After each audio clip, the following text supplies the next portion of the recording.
নদাপাড়া নাগর গ্রামে এক কৃষক বাস করত। গাড়ি নিয়ে বেরিয়ে চলে যেত মাঠের দিকে।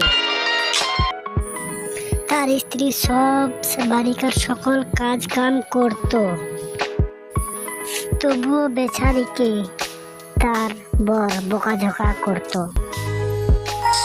একদিন তার স্ত্রীর উপর রাগ দেখাতে রান্না হয়নি কেন? আবারও বকাঝকা করে আবার মাঠের দিকে গাড়ি নিয়ে কৃষক চলে গেল। কিছুখানি জায়গা যাবার পরে তার মৃত্যু হয়ে গেল গাড়ি উল্টে। ভিডিওটা যদি ভালো লাগে তো লাইক করবেন, শেয়ার করবেন, আর দেখা হবে পরবর্তী ভিডিওতে। তব তক কে লিয়ে বাই।